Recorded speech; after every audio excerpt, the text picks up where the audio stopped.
Բարևձեզ, ես Աննիև Զատերյան, զինոմային թեմատիկներեմ դոկումենտալ լուսանկարչությունը,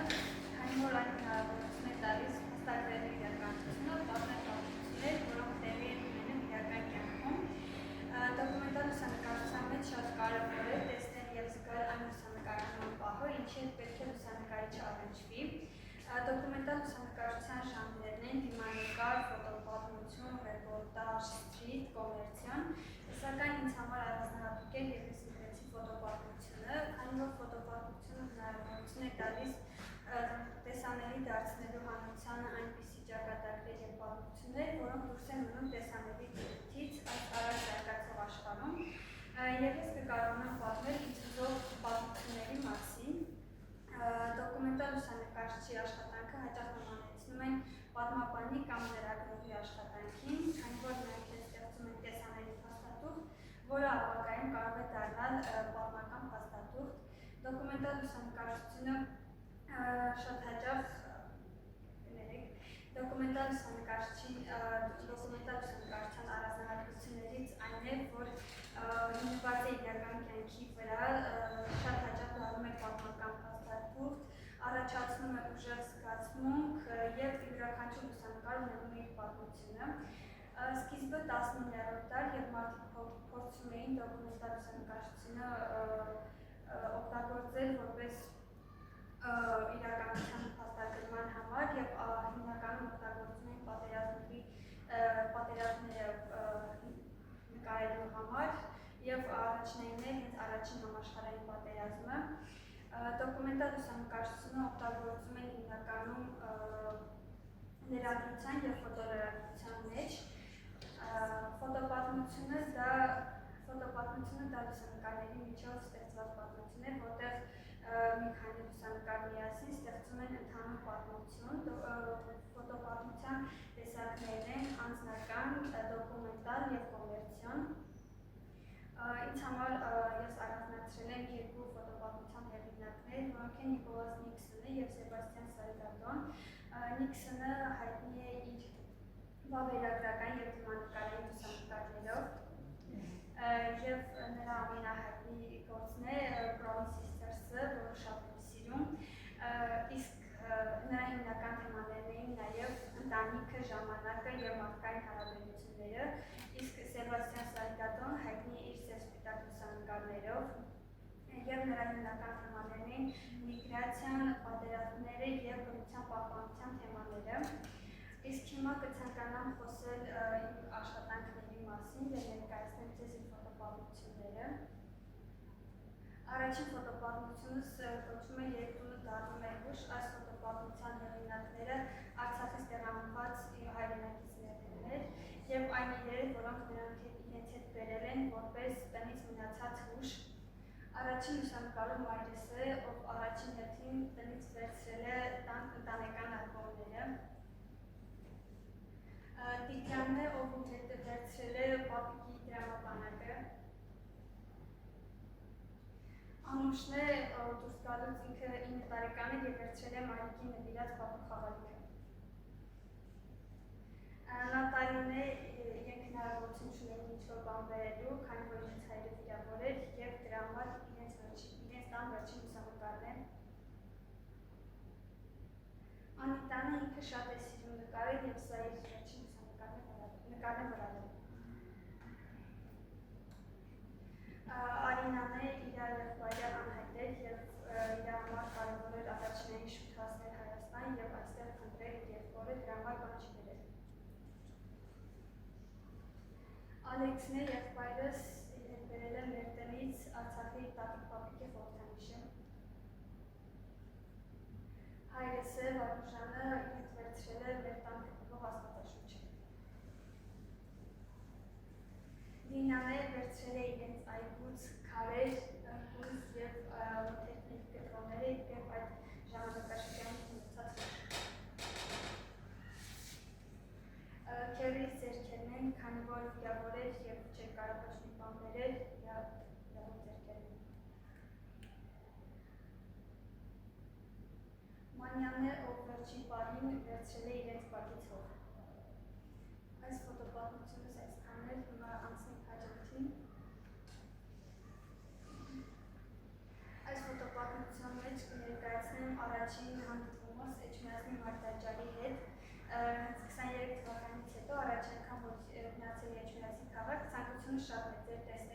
մայրաթորը, սակայն վերանորոգում էր եւ չէր կարելի այդ ժամանակաշրջանից սկսած շատ էի ուզում գնալ եւ հենց այդ թողնացինք եւ ստեղծեցի իմ առաջին տպավորությունները, նկարեցի մայրաթորը, սակայն ներսում նկարել չի կարելի, դրա համար մենակ դրսից դետալներ ենք նկարել, օգտագործել ենք 300 կամերան, երկու օբյեկտիվ, մեկը 70-300, մեկը 18-55 դետալների ընդհանուր տեսարանների համար, իսկ երկարաֆոկուսը ընդհանուր տեսարանների։ Հակառակ։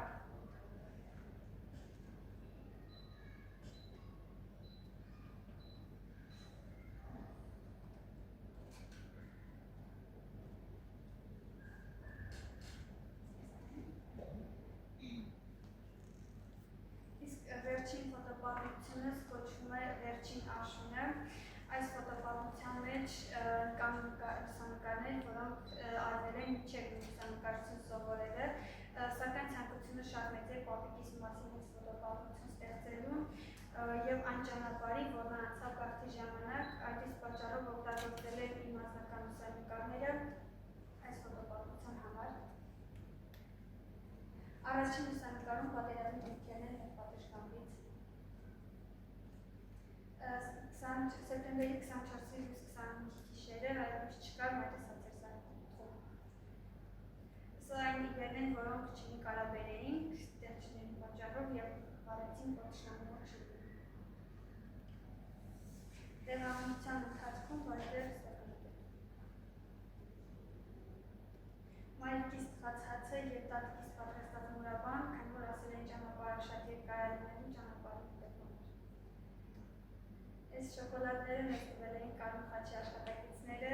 շատ էին վախենում, որ կարող ադրբեջանցիներ լինել, բայց գերել էինք։ Այս վերջին գիշերն է ծննդավայր հայտնի։ Հոկտեմբերի 10-ին արդեն Երևանում պապիկս վտարվեց էր հիվանդանոցում։ Կախիչը մնացել է, իսկ պապիկիս կոստյումը արդեն չկա։ Մաշտակոջակ պահում ենք պապիկիս որպես ուշ։ Պապիկիս ամենասիրելի լատինը, որը պահում ենք իրենց տանբանալիները և պապիկիս նկարները ընտանեկան ալբոմից։ Վերջ այսքան։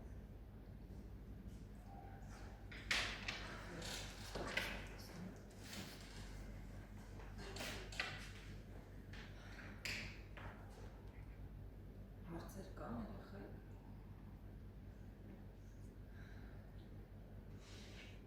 Ես մի հատ բուջուր դիտարկում ունեմ, երբ որ ներսում նկարելը արտադրման ու դու շատ ես ուզում նկարել, կարաս բուջուր հեռախոսով նկարես, կամերայով մեծ չմտնես, հեռախոսով կարելի է։ Հեռախոսով չեմ ասում, ոնց որ ստացվում դու օրենքից խախտում, բայց երբ որ դու մի երկար ես մնում այդ տարածքում, արդեն քո վրա քիչ է ուշադրություն դարձնում։ Սո կարաս ընկերներիդ հետ խոսալու բանով, կամ որ ընդհանուր բանը չխախտես, մուտքերը կարելի է նկարել այդ անցուդարձը հատակի վրա։ Եթե ուզում ես այնեղ մի հատ երկու հատ ֆոտո ներսի կամպանում ունես, բայց պարտադիր չի իրական, հակի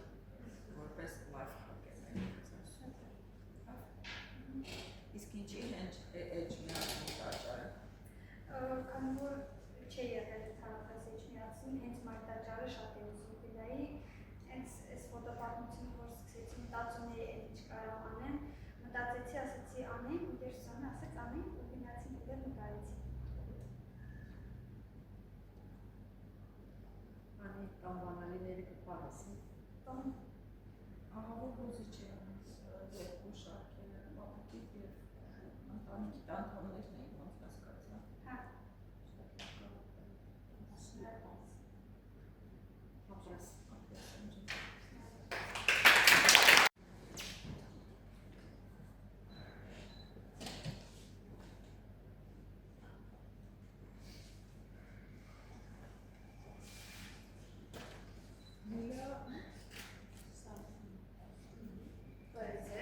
Ես Սարոքանյան Լիլիան եմ, ընտրել եմ դոկումենտալ լուսանկարչություն ժանրը, դոկումենտալ լուսանկարչությունը պետք է ներկայացնել առանց բարույցել Բոլորի մոտ տպավորված է, որ դոկումենտալ լուսանկարչությունը պետք է լինի միայն պատերազմ, արյուն կամ դիակներ, բայց դա այդպես չէ։ Նաև կարող է լինել դրական ավելի թեմաներ։ Կա թեմա, օրինակ, երկրի 50 ծաղիկների երանգները կամ նույն մտած թեման լրող պատերի պատմությունը։ Մի փոքր ուզում եմ ներկայացնել լուսանկարիչների մասին մեր։ Առաջին լուսանկարիչը ում ընտրել եմ Թոմաս Ջորիոնն է, նա ֆրանսիացի լուսանկարիչ էր, ով 12 տարեկանից հետաքրքրված էր լքված տարածքների նկարահանմամբ, ունի մի քանի ներկայացել է մի քանի նկարներ, բայց իրականում իրենց բոլոր շարքերը շատ գեղեցիկ են եւ տարբերվող։ Առաջին լուսանկարը, որ ներկայացված է, դա Տոսկանա քաղաքում է նկարահանվել 2018 թվականին։ Երկրորդ լուսանկարը ներկայացված է Ֆյուրի քաղաքում 2018 թվականին եւ վերջին նկարը Իտալիա քաղաքում 2017 թվականին։ Իրականում շատ գեղեցիկ նկարներ են, բայց քանի որ ընտրել են մի քանի լուսանկարիչ, ամենից մի քանիսն են ներկայացրել։ Երկրորդ լուսանկարիչը դա Ալեքսանդր Սուխարևն է, ռուս լուսանկարիչ։ Իրականում նա լուսանկարել է Ռուսաստանի տարբեր շրջաններում, սակայն նա երկրից դուրս է լուսանկարել։ Սա իր լուսանկարներից մի քանիսը։ Եվ երրորդ լուսանկարիչը դա Սեյմոն Յոնգն է։ Սեյմոն Յոնգը իր կյանքի պատմությունը ոչ միտեղ չի ներկայացրել, այլ միայն ինքը ներկայացրել է իր կատարած լուսանկարներով։ Սա իր կատարած լուսանկարներ, բայց իրականում ինքը շատ հայտնի է իր լուսանկարներով, ինչքան էլ ինքը իր կյանքի պատմությունները չի ներկայացրել, բայց շատ հայտնի է։ Մի փոքր ուզում եմ արդեն սկսել խոսել իմ դիպլոմային աշխատանքից։ Ընտրել եմ լքված տարածքներ, որոնք արդեն բնակեցված չեն։ Ընտրել եմ Լոռու մարզի Տաշերի շրջանի գյուղ Պրիվոնոյի գյուղը, որը հանդիսանում է նաև իմ ծննդավայրը։ Մի փոքր պատմեմ գյուղի մասին։ Գյուղը ի սկզբանե եղել է Օսմանյան կայսրությունների պատերազմի ժամանակ Վրաստանի կազմում։ Դեռևս խոսում են, որ դա Վրաստանի տարածք է, բայց կարծում եմ դա այդպես չի։ Շուրջ 2000 մարդ է այդտեղ ապրել։ Եղել են ադրբեջանցիներ ապրող, թուրքեր, հայեր, ռուսեր, եզդիներ, հույներ։ Եվ ինչու եմ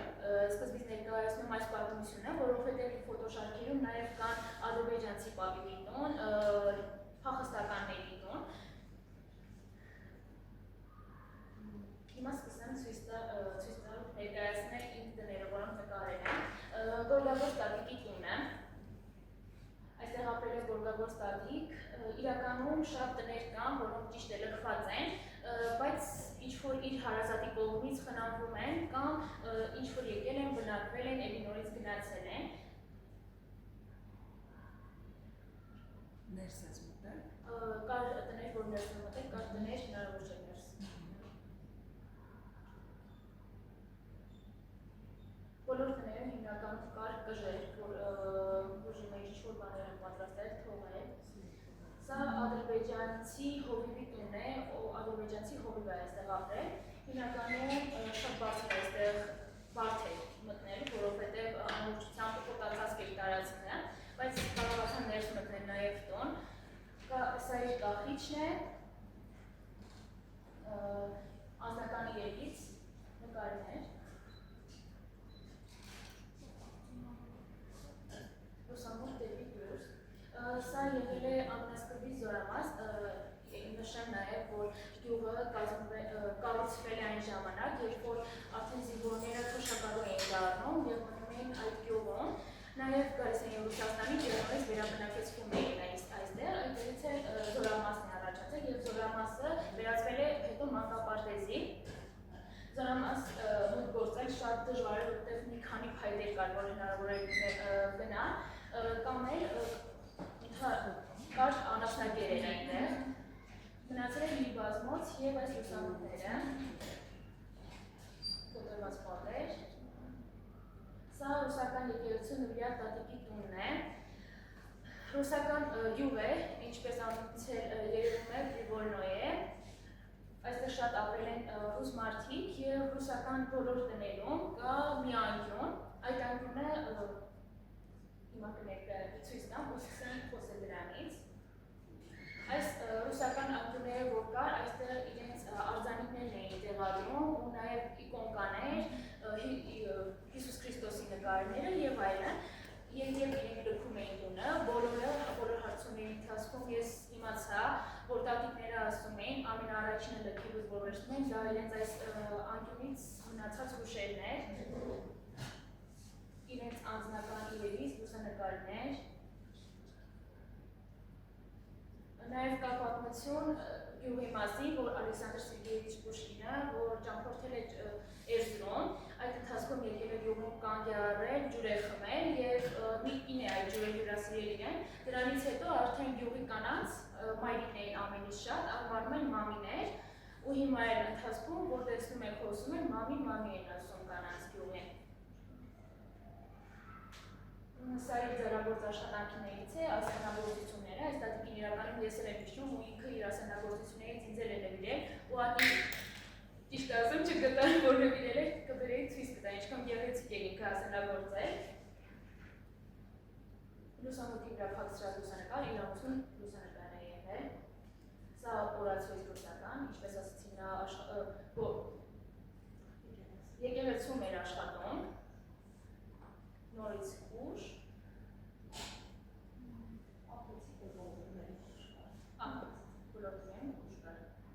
Սա փախստականի տուն է, առաջի անգամ, որ գնացի նկարահանելու, ինձ թույլ տվեցին ես լուսանկարեմ, բայց երկրորդ անգամ, որ ուզեցա գնամ նկարեմ, ինձ արդեն թույլ չտվեցին ներս մտնեմ, և միայն կարողացա այնտեղ լուսամուտներից լուսանկարել ներսը, բայց իրականում շատ էի ուզում ներսն նկարել, ուղղակի թույլ չտվեցին, իրականում շատ հետաքրքիր տուն է ինքը, ափսոս չկարողացա։ Սա մարզերից եկած ուսուցիչների կացարան է, գյուղը երկու դպրոց ուներ, մեկը ռուսական, մեկը հայկական, և քանի որ ուսուցիչները քիչ էին գյուղում, մարզերից էին գալիս տարբեր, և սա մի տուն է, որտեղ ապրել են ուսուցիչներ։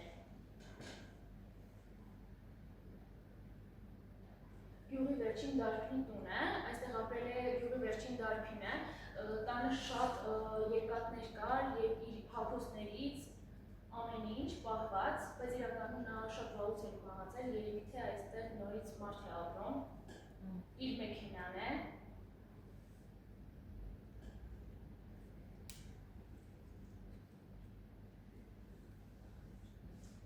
Տուն, որի պատերը դեռ պատմում են, այս տունը իրականում նկարահանելու ընթացքում շատ բարդություններ առաջացավ իմ մոտ ու երևի մինչև կյանքիս վերջ հիշողություններից մեջ կգնա, որովհետև այս տունը նկարում էի, տան պատմությունը չգիտեք և արդեն երբ դուրս եկա տանից, իրենց հարևանը ասաց, որ այս տանը ապրում է իմ տատիկ, որը ինքնասպանություն է գործել այստեղ։ Գնացի նորից հետ, սա Ժդան Բանալին է, իր անձնական իրերից, և նաև ցույց տվեցին, թե որտեղ է կախվել, և այս թելը մինչև հիմա այնտեղ նույն տեղը կախված է։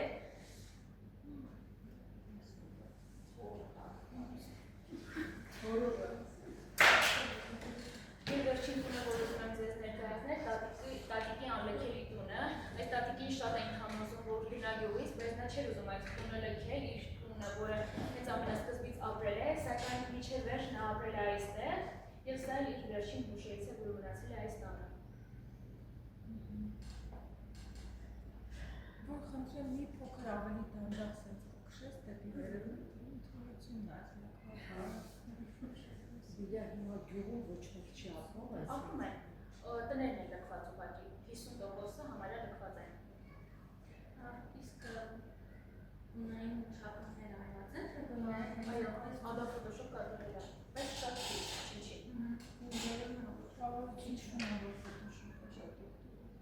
Չէ, գույները հետաքրքիր է ժամանակի ընթացքում։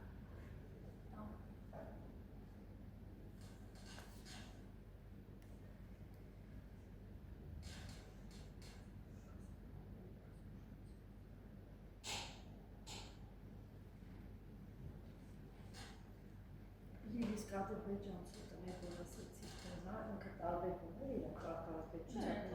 Նույնիսկ կարող եմ ասել, այդ ադրբեջանցի հողերի տունը որ կար, այդ տանը նաև կար, ասում եմ ռուս ապրողների անկյունը կար, նույն անկյունը նույնից իրենց տանը կար։ Երևի իրենց տունը չի եղել, ուղղակի ինքը մնացել է ռուս տատիկի տուն է եղել։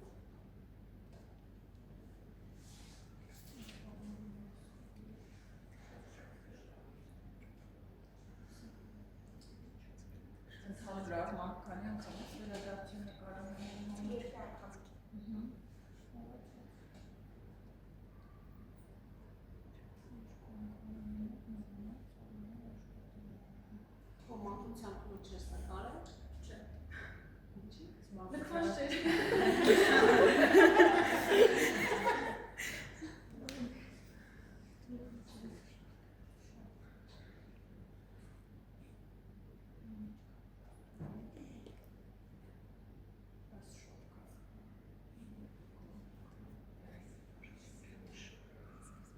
Իրան խոստատը մեզ ան։ Հնարենք։ Բայց չի գնանք էլի, մինչև հուլիսի 20-ը։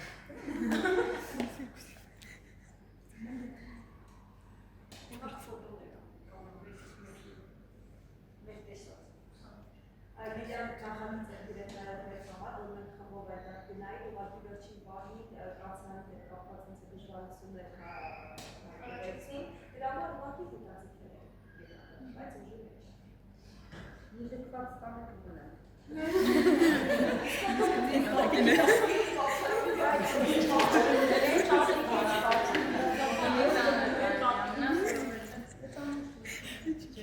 Ամենակիչ իրերը կարող է մետր լինել։ Շատ լավ է։ Մաքրելու քիչ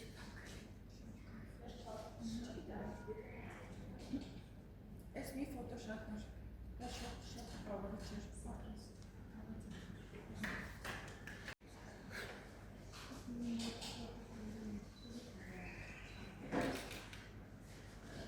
Ես Ալիսան Մելանյան եմ, դիպլոմային աշխատանքի համար ընտրել եմ ֆոտոշոփման, քանի որ տարված էի այդ ժանրով և հենց դա է գտել, որպեսզի ավելի մասնագիտ դառնամ այս ոլորտում։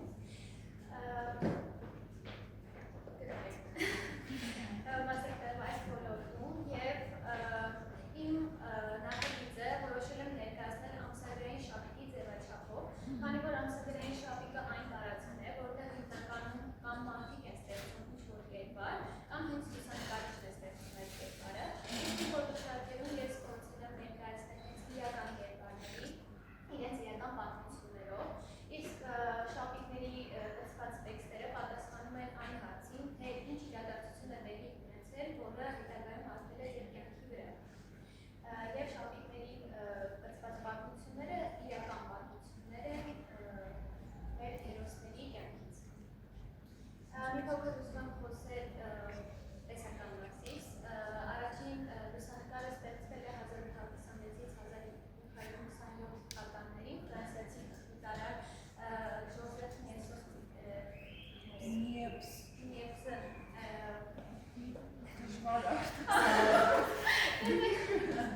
պատասխանել է. Ես Ալեքսն եմ, կյանքից մի փուլում հասկացա, որ ինձ դուրս չի գալիս իմ ապրելակերպը եւ այն, որ չեմ կարողանում մարդկանց ոչ ասել եւ հենց այդ ամենը ես հենց այդ պահին որոշեցի փոխել իմ կյանքը, ներկայումս երբ որևէ հարցում համակարծիք չեմ լինում կամ ցանկանում եմ մերժել մարդկանց, արդեն կարողանում եմ դա անել։ Հաջորդ հերոսուհին Շուշանն է եւ հարցի պատասխանել է 20 տարեկանում սկսեցի հետաքրքրվել էլեկտրոնային երաժշտությամբ, սկզբում պարզապես սիրում էի լսել, իսկ հետո որոշեցի ուսումնասիրել եւ սովորել այդ ոլորտը։ Այդ որոշումը փոխեց իմ կյանքը, մասնագիտացա եւ այսօր արդեն հրավեր եմ ստացել ելույթ ունենալու Վրաստանում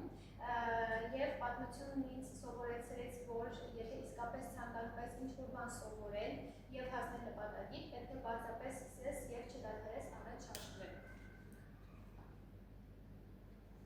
Հաջորդ հերոսը Մարկն է։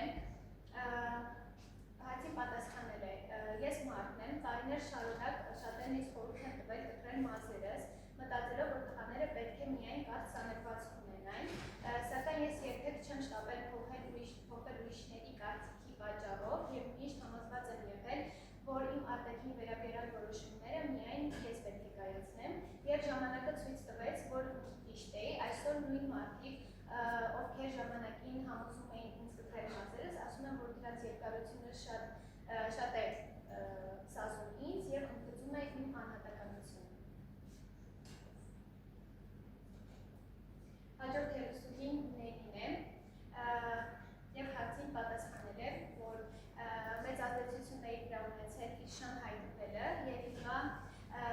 ես չեմ պատկերացնում իմ կյանքը առանց նրա, չնայած կենդանիների հանդեպ ունեցած սիրուն, որը միշտ եղել է իմ կյանքում, Նելան ինձ սովորեցրեց ավելի ուշադիր լինել կենդանիների նկատմամբ, շփվել նրանց հետ եւ հասկանալ նրանց։ Նրանց հետ շփվելն ինձ համար նշանակում է խաղաղություն եւ հանգստություն եւ կենդանիների նկատմամբ վերաբերմունք ինձ համար դարձել է մարդկանց գնահատման հիմնական ցուցանիշը։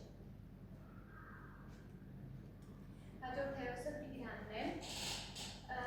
Փոքրուց ինձ ծաղրել էին իմ տարբերվող արտաքինի պատճառով, դպրոցական տարիներին ունեի մտերիմ ընկեր, ով միշտ կողքից էր, սակայն նոր երկրին ինձ ծաղրում էին, նա նույնպես մասնակցեց այդ ամենին։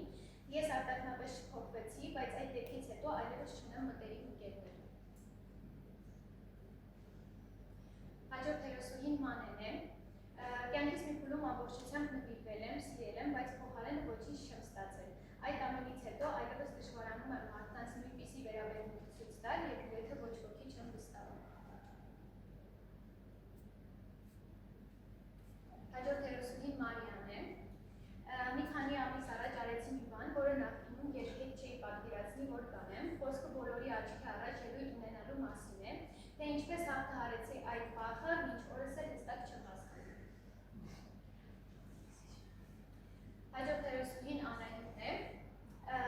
Կյանքումս եղել է մի շրջան, որի երկար ժամանակ ամենադժվարն էի համարում։ Մի օր ամեն ինչ փոխվեց, ընտանիքս հայտնվեց վատ իրավիճակում եւ ես հասկացա, որ այլևս չեմ կարող ապրել այնպես, ինչպես առաջ։ Սկսեցի միաժամանակ սովորել, աշխատել եւ փորձել օգնել ընտանիքիս։ Սկզբում շատ դժվար էր, լինում էին օրեր եւ թվում էր, որ այլևս ուժ չունեմ շարունակելու, բայց ժամանակի ընթացքում սկսեցի հասկանալ, որ հենց այդ դժվարությունները ինձ փոխեցին։ Ես սովորեցի լինել ավելի մոդեռնի փոքր ունեցածների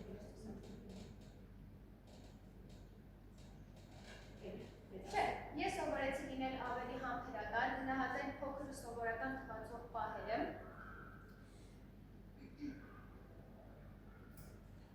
եւ չվախենալ դժվարություններից։ Հասկացա, որ ուժեղ լինելը չի նշանակում երբեք չհոգնել, այլ շարունակել նույնիսկ այն ժամանակ, երբ հեշտ չէ։ Այս պատմությունն ինձ սովորեցրեց, որ կյանքի դժվար փուլերը միշտ չէ, որ մեզ կանգնեցնում են, երբեմն հենց դրանք են մեզ օգնում բացահայտել մեր ուժն ու առաջ շարժվել։ Հաջորդ հերոսուհին Մերին է։ Շատ անգամներ լսել եմ բացասական կարծիքներ եւ խոսքեր իմ հագուստի, ոճի եւ արտաքինի մասին։ Սկզբում այդ ամենը ցավեցնում էր, թվում էր ինչ էլ ընտրեմ, միշտ ինչ-որ մեկը դժգոհ կլինի։ Ժամանակի ընթացքում հասկացա մի կարևոր բան, յուրաքանչյուր մարդ ունի իր ճաշակը եւ անհնար է բոլորին դուր գալ։ Այդ օրվանից որոշեցի այլևս չգնահատել ոչ մեկի արտաքին տեսքը կամ հագուստը։ Բառերը կարող են երկար ժամանակ մնալ մարդու հիշողության մեջ։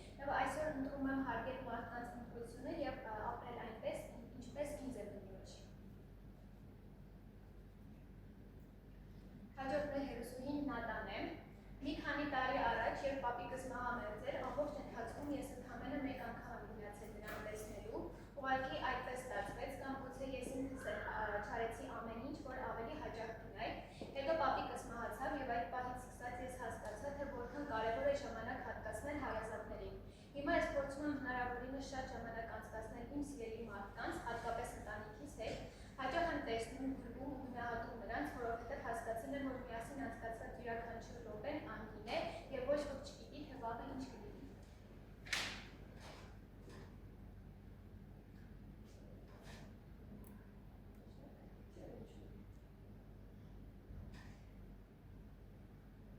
Ֆոտոշարքերը այսքանն էին եւ վերջում ուզում եմ ավելացնել, որ այս նախագիծի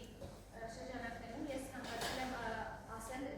որ այս նախագիծը լուսանկարչությունը դիտարկում է ոչ միայն տեսողական արտահայտման ձև,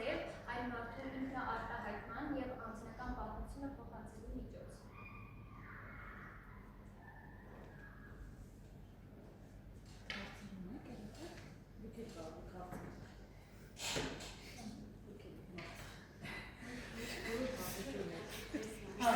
Մենք քանի որ գիտենք բոլորիս, արդեն այդ բոլոր հարցերը մեր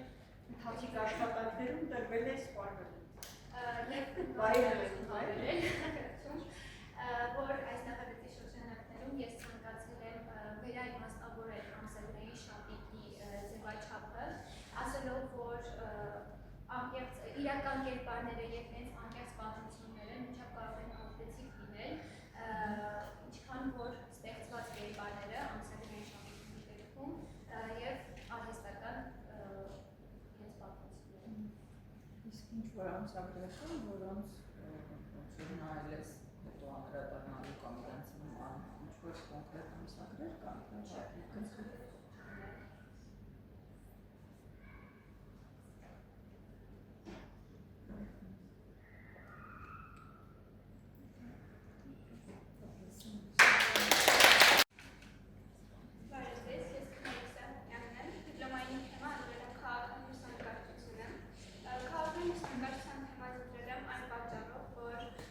Առաջին լուսանկարը արվել է քաղաքային պատկեր Լուի Դալիայի կողմից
հաջորդ նկարում Լիսիա Տատիկը արդեն դիրքավորվել էր տեսախցիկի առաջ նկարվելու համար։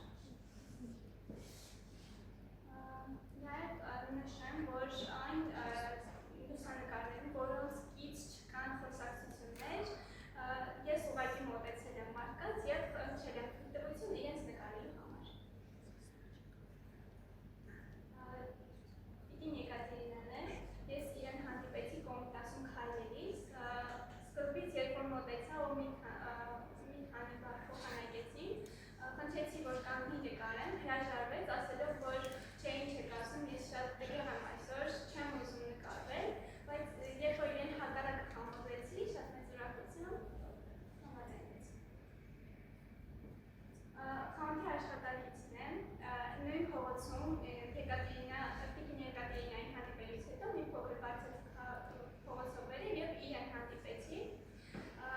Նկարելուց հետո, երբ որ այդպես խոսեցի, նկարեցի ու հարցրեցի, թե ինչով ձեր նկարները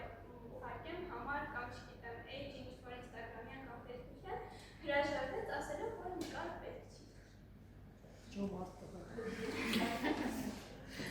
Հասնիկ Տատիկի թորնիկներն են, հունիսի 1-ին եմ նկարել, երբ որ իրենց նկարում էի ու հեռանում էի արդեն, իրենց տատիկը հետ կանչեց ինձ ու ասեց թորնիկներս մի շատ հետաքրքիր հարց են տալիս, իսկ մեր նկարները կարող եք ուղարկել ու համարներով փոխանակվեցինք ու ուղարկեցի իրենց նկարները։ Քույրիսը Մարինեն իր որդիների հետ նկարը շատ պատահական եղավ, որովհետև դուրս էին եկել զուտ զբոսնելու։ Արուսիկն է շեփխոհարար,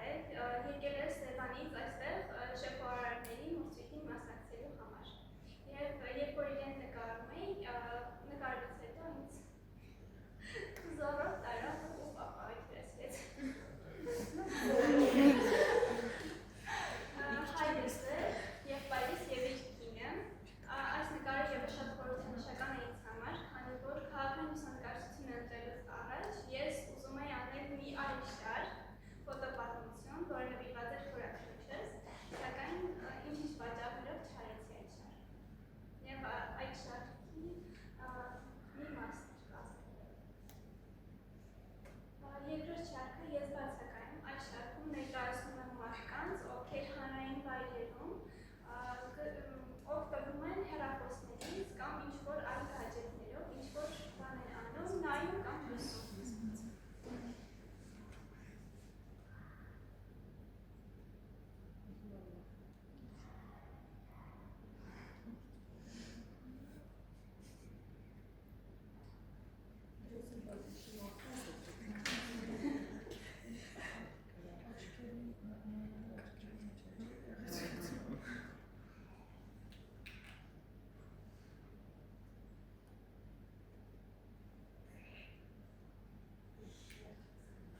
Եվ երրորդ շարքը մարդ աշխատանքի մեջ,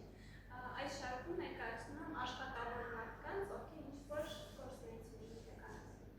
Այս նկարը ևս խորաքրիչս շարքի մեջ պիտի լիներ, իր տեղը գտավ այստեղ։ Նաև այս նկարը շատ հետաքրքիր իր պատմությամբ, քանի որ երբ որ իրենք աշխատանք էին անում տանիքին, ես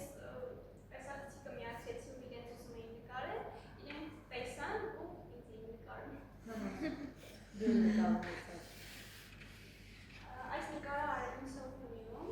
երբ որ միացնեինք Հիսուսի արձանը տեսքով։ Ինչ էր անում։ Ինչ գործի է։ Ինքը դետալներ էր սիլիկոնով հավաքում ու երբ որ ես ուզում էի իրեն նկարել, ինքը թույլ չտվեց, ասաց, որ չնկարես կամ այնպես կնկարես, որ ես չեմ անում։ Նույն Սոֆոնիի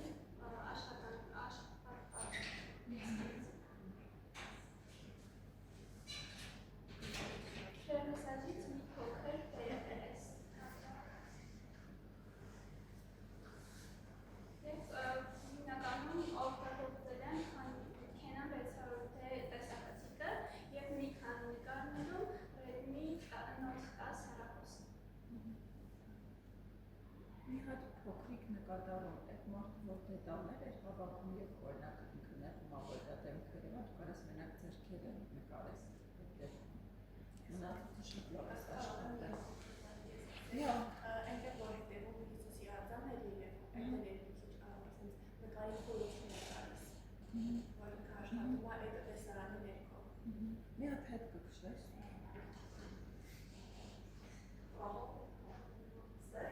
Դու ասացիր նա տեսա, տենց ամպերեր են տալի։ Մազերն Շատ լավ գործ ես արել երկու առաջին ֆոտոշարքը շատ լավ կոնցեպցիա ունի։ Կարաս շարունակես աշխատել թեմաներով շատ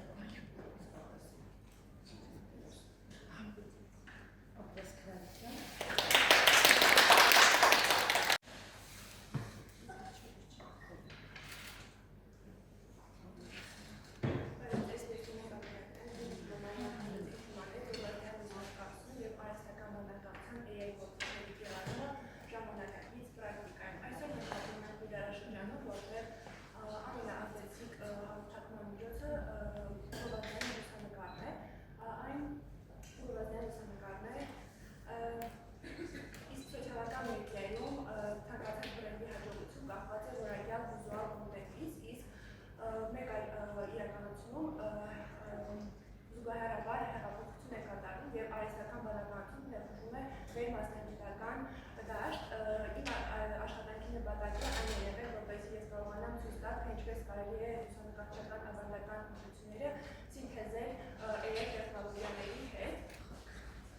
Որպես սկսնակ լուսանկարիչ բախվեցի մի իրական խնդրի, որին շատերն են բախվում, քանի որ պրոֆեսիոնալ գովազդների պատկեր ստանալու համար անհրաժեշտ է մեծ ֆինանսական ծախսեր, ստուդիաների վարձակալություն, թանկարժեք դեկորներ եւ ռեկվիզիտներ, ցանկացա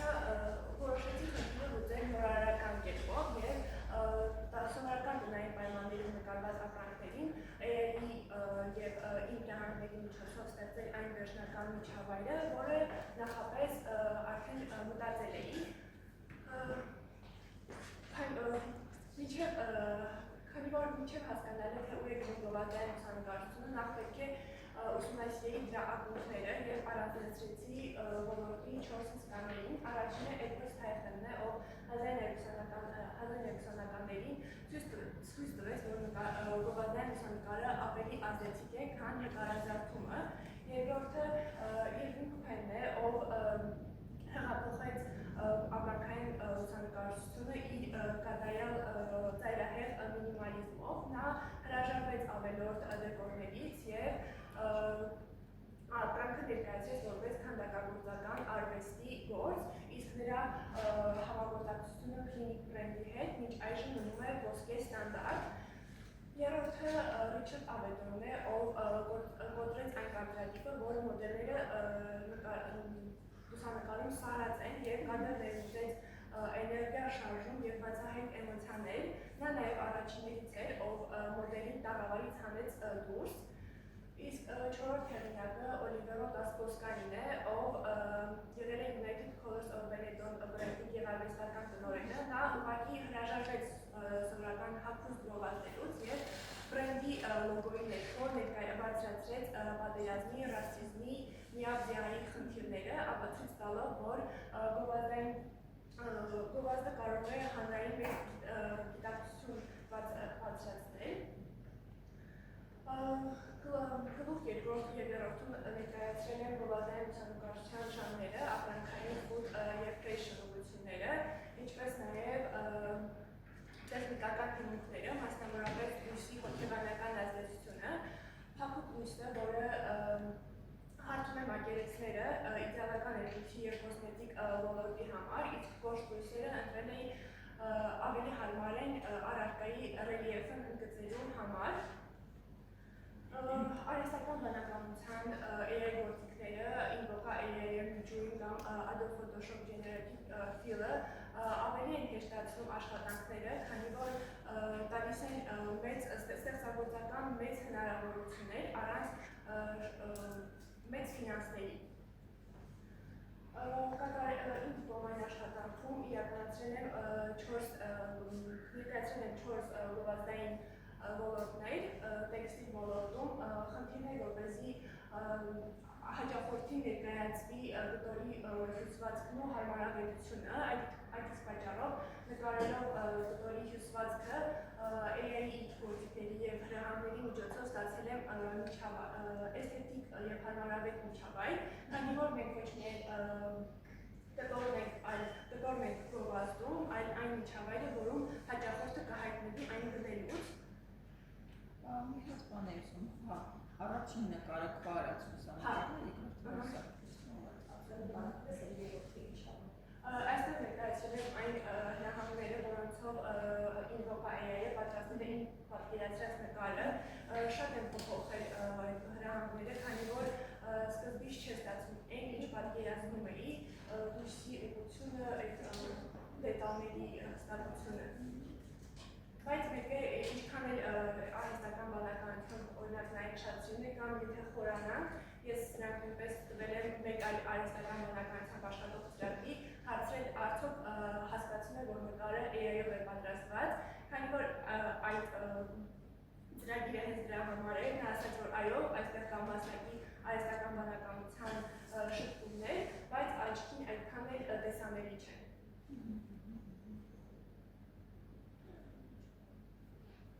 Քանի որ այս AI-ով պատրաստված նկարներում ամեն ինչ շատ հարթ է և այդքան էլ իրականում, օրինակ եթե հենց այստեղ էլ նկարեք, քարերի հետ պատկերացրել այսքան հարթ չէին լինի։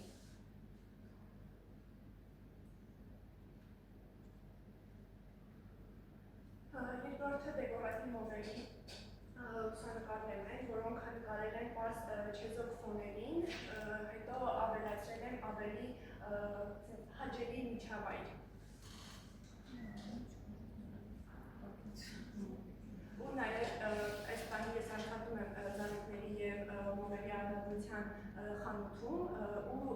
ուսումնասիրության ընթացքում հասկացա, որ իրենց համար այդքան էլ կարևոր չի լուսանկարը AI-ով է, թե ուղղակի ամբողջ ես եմ նկարել, քանի որ արդյունքն է կարևոր ու սենց ավելի լավ է, քանի որ նրանք քիչ բյուջե են հատկացնում և սկսնակ բիզնեսների համար շատ լավ է։ Մի հատ հետ կգաս, Սա։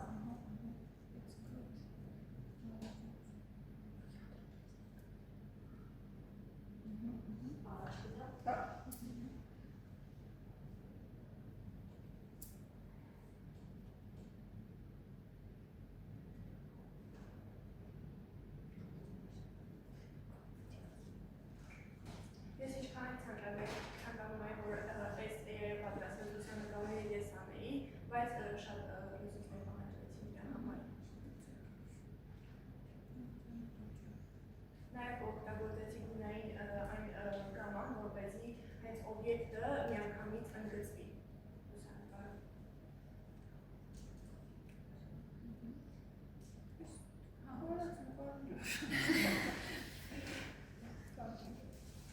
Այստեղ ուղղակի հետևի ատլասը ճմրթված էր ու այդ գովազդային լուսանկարությունում սենց ամեն ինչ որ կատարյալ լինի դրա համար մի հատ հետ կտաս, Ասա, որ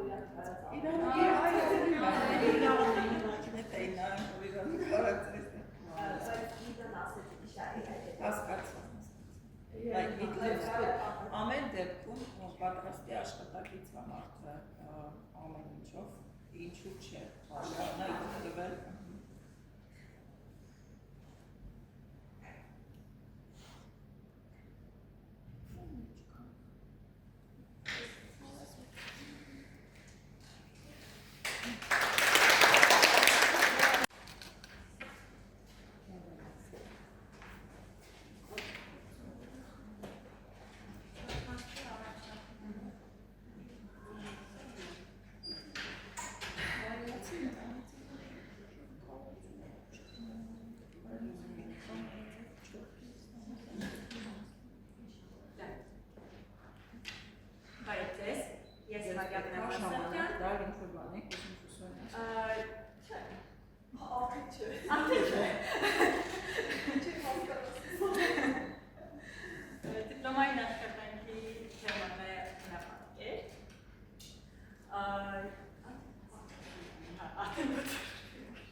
ուզում եմ ձեզ կտրեմ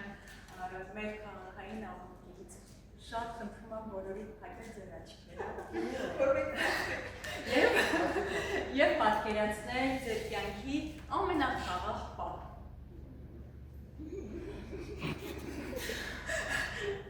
Վստահ եմ, այստեղ ձայներ ա գալիս թռչունների, անտառի լռությունը։ Չեն կերտատում։ Սարի գլխին եք այդ քամին, որ մեր գալիս ա սառնությունը,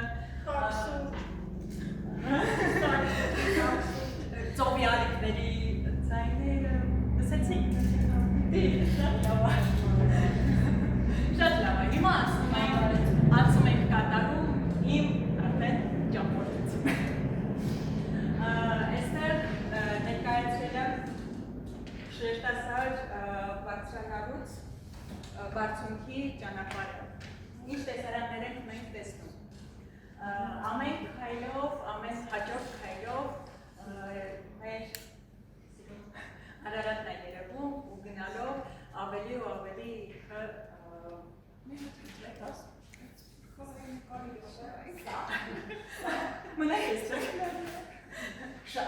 ասել թե հուզիչ սիրուներ չգիտեմ, ոչինչ չասել է, շատ սիրուն ու մեր բախտը բերեց տեսարաններ բացեր, ուղղակի հրաշք մենք վայելել ենք։ Նշեմ, որ իմ բոլոր աշխատանքները, բոլոր լուսանկարները կատարել եմ iPhone հեռախոսով ու նրա պատկերները գիտեմ, հորիզոնական պետք է նկարես, բայց կոնտենտից ելնելով ես ապագայի համար լուսանկարչականներ չեմ բացել, դրա համար ու կահայացա գագաթից։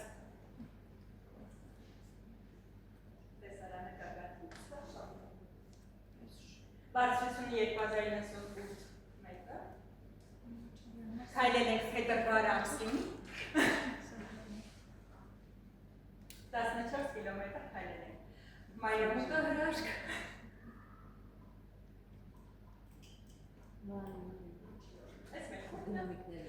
Ունեմ Behance Edge, որտեղ ներկայացված են իմ ամբողջ շարքը, բոլորից կարելի։ Չէ, շարքի հետո որ կարիք լինի, այսպես նայենք։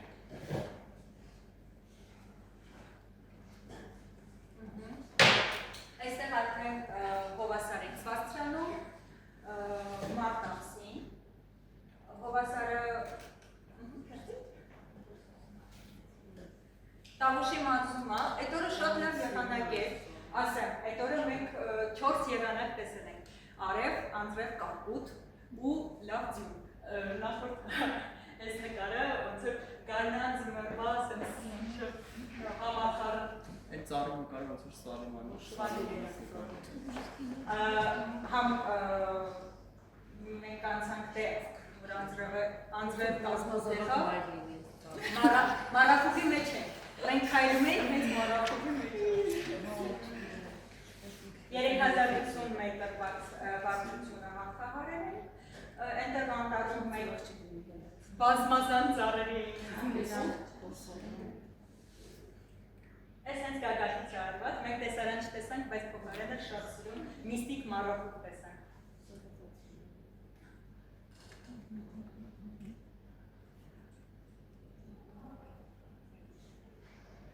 Քանի որ ես մենակ չեմ ճամփորդում, շատ մենք խմբով ենք ճամփորդում, ֆոտոներից մեջ ներառել եմ նաև իրավիճակներ, մարդկանց, որպեսզի տեսնենք նաև էմոցիաները իրենց, մեր ամփոփումները։ Այս անտառում է նաև գտնվում Վարդան արևելցու ջրնատունը և այս անտառի հետ ունած պատմություն եմ պատմում զավեշտարի։ Այդ օրը ես ճամփորդության եմ մեկնում ու իմ աղջիկը 11 տարեկան է, ինքը տանը մենակ է, բնականաբար ես սնունդ ամենուց պատրաստել եմ նախապես, որ գնացել եմ ճամփորդելու ու անտառում մենք քայլում ենք դժվարությամբ, այդ ձյան մեջ կարկուտ եւ այլն, մեկը զանգահարում է իմ աղջիկը ու ինչ ասում, մամա, պիլմինի եմ ուզում պատրաստեմ, կօգնես ինձ, դե անտառի մեջով ամբողջ խումբը լսում է, թե ես ոնց եմ բացատրում։ Ես իրա հետ խոսում եմ, դու ես վերցնում են, ես վերցնում սենց, հասանք վերջին, մեկն ասում է, մամա, Կաստրուլյան ինչ ա։ Ու սենց բացատրում եմ, ասում դե, այս նարակից կվերցնես եւ այլն, մի խոսքով մեկն ասում է, բա ֆոտո կուղարկես, դե արի ու այս երեխոն դու ինտերնետ գտի մի հատ ֆոտո ուղարկի։ Հիմա ես սենց մտածում եմ, թե ես ինչ պիտի ուղարկեմ անտառով քայլելուց, մեկ էլ հանդիպով եմ այս Կաստրուլյանի։ Այս ֆոտոն բնականաբար ուղղակի դրված է պատմությունը պատմելու համար, ու արագ նկարվում եմ, որ ես իմ երեխան ուղարկեմ։ Ինչ եմ ես սա պատմում, շատ տպավորիչ ինքը շատ խորը պատմություն ունի, երբ որ դու մնում ես բնության հետ ինքը քո մտքերով, միայն դու ես բնությունն է, քո մտքերն են, դու քեզ այդտեղ ես, դու այդ պահին այդտեղ ես, ամբողջովն ես զգում, դու քո մտքերն ես, քո հետ ես, ոչ մի աղմուկ չի խանգարում քեզ, ու հենց այդ ժամանակ ապրի ես երկի հետ, ոնց որ ուղիղ կապի մեջ ես, համար Կաստրուլյան ես գտա այդ կանտարում։ Ես գործը չի մանարում, մաման ինչ կարակ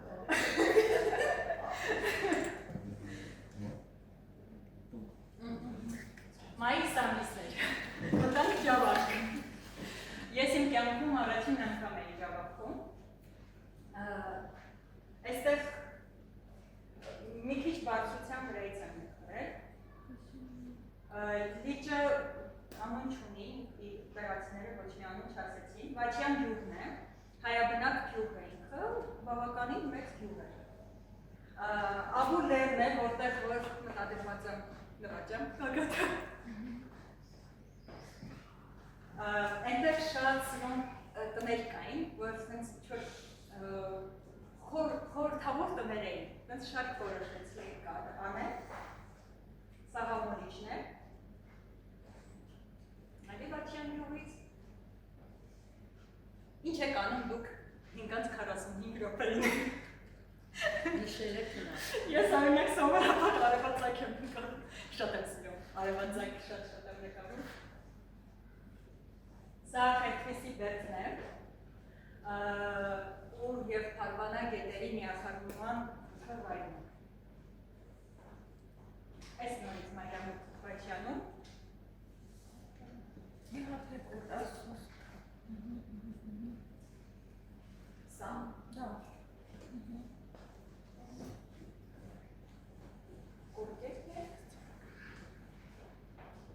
Փարվանանիչն է։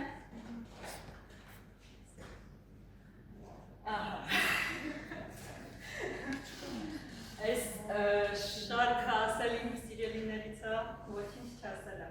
Ես այս տարի առաջին անգամ տեսա Սարած ջրվեժ, սիրահարվեցի ու երևի երբեք էլ ամառվա մեջ ջրվեժների հանդեպ չգիտեմ, սենց որ վաու չլինի ինձ մոտ էլի։ Թրջկանն է, գիտեք, մնանք երևի այդտեղ մի քիչ սեսան։ Այս վերևի հատվածում, եթե եղել եք, գիտեք, ամուրջը ինքը ջրվեժն է ապրում է, հնարավոր չի ուղղակի, ոսկ այնքան արագ, հնարավոր չի բարձրանա։ Դե քարերներ սպլիկ են եւ այլն, ամառ ես շատ եմ եղել։ Ես գնացել եմ մեծ անմիջապես իրա մոտ նստել եմ, ու սենց ոնց որ չպատկերացրեց, որ դու այդտեղ ես գտնում, շատ միստիկ է, շատ։ Ու այստեղ ամենա հավես կատարյալ բանը այն էր, որ այստեղ բնականաբար ֆոտոն նայելուց չի զգացվում, հա։ Դու նստած ես նայում ես, որ ինքը սառած ամբողջովին, սենց, չգիտեմ, միստիկա, մտքեր են գալիս եւ այլն, ու դու միաժամանակ լսում ես ջրի ձայնը հետևից։ Բացի դրանից ինձ մոտ էլ տպավորություն, որ ոնց որ դի հզորությունն է ջրվեժի, sense քո ձեռքերն։ Վերսկացողություն, ես հիմա շակալն եմ պատմում, շատ վերսկացողություն, ասած որ դու իրա մոտ նստած ես, ինքսից մեծ շատ ուժեղ է։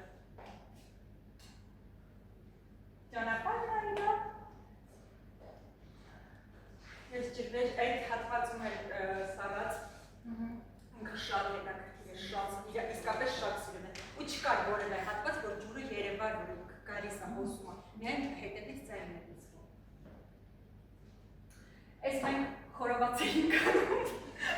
Մեր խորովածը, մեր խմբի խորովածը սա էր։ Ես ախր խորոված կերել եմ։ Ոյ այստեղ այս մասում հենց մեր խմբից մի տղա սայթայթեց ընկավ օգնեցինք բնականը, որ չէ, անխախան սա աստիճի ջրվեժն է, Խոսրովի արգելոցի գեղեցկուհիներից 10-12 մետրայի տարբերություն թրջկանի ու գրկեսն է իրականացությունը, այստեղ ինքը կիսով չափ սառած էր, կիսով չափ հոսում էր, քայլի շատ հետաքրքիր էր։ Եթե ամռանը նայես, ամռանը ինքը հասարակ, սենց ուղղակի այստեղից գալիս է ինքը տենց հետաքրքիր չի ամռանը, բայց ձմռանը ինքը շատ սիրում էր։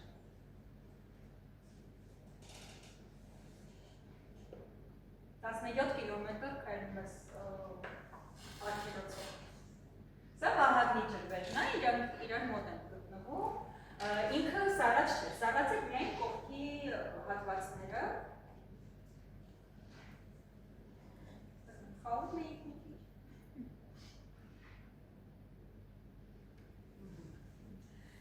Գանք հասանք Արարատի շարքը իրականում մի քիչ երկար է մտածել ընդգրկելու վերաբերյալ, ինքը իմ համար ուղղակի լավ չի, ուղղակի բացուկ չի, շատ հայերի համար, հա, ու հիմնականաբար սիմվոլ ունի, ու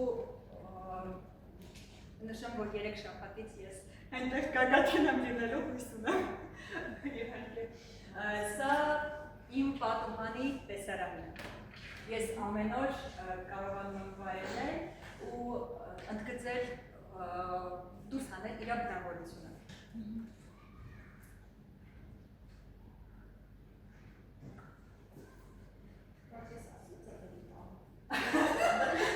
Այս թրջունները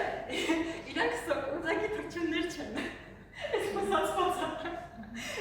իրանք իմ ամեն մի կադրում պետք է լինեն։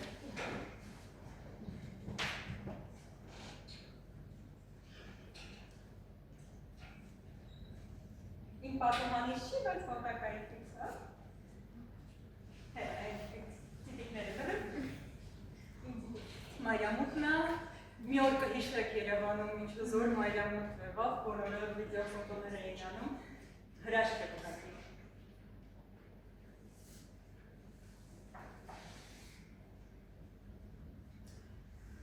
Կարող եք շակել մոլյարը, էկրանից, ովկարից։ Արարության Հայաստանի կողմից Արարատը։ Գրածա։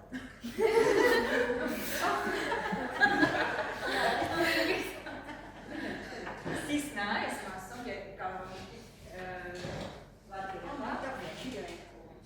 ու Արարատը Մասիսը արդեն մի քիչ ավելի քրված է, Սիսը ավելի կոկիկ, սիրուն ինքը հավաքված է։ Այստեղ մենք շատ մի քիչ իմ համար շատ ուզիչ շարք ենք անցնում, որովհետև չեմ կարողանում ես իմ էմոցիաները փոխանցեմ, ես Արևմտյան Հայաստանում առաջին անգամ էի լինում։ Սա առաջին ֆոտոն է հենց Արևմտյան Հայաստանում ես արնակ, որ նկարել եմ, Անիի պատերի մոտ։ Անի պատմական մայրաքաղաքից է, նորից նույնը, Սուրուխի կամուչնա, Արածանի գետով, ու այդ շունչը, այդ օդը, այդ ամեն ինչը զգալը չգիտեմ, ամեն մի քայլը, որ դու կատարում ես այնտեղ Պետրի ջրվեժն է,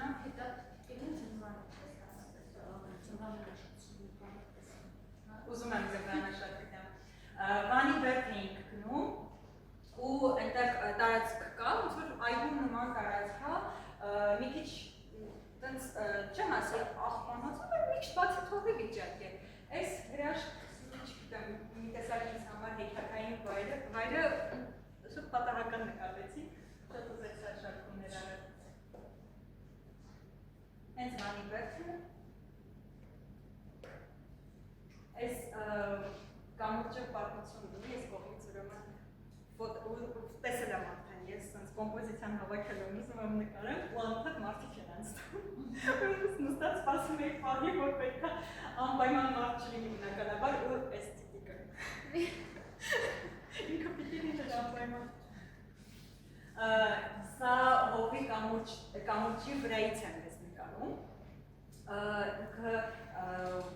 լույսը համապատասխան չէր, որ ես այդ կողմից նկարեի հենց կամուրջը երևար,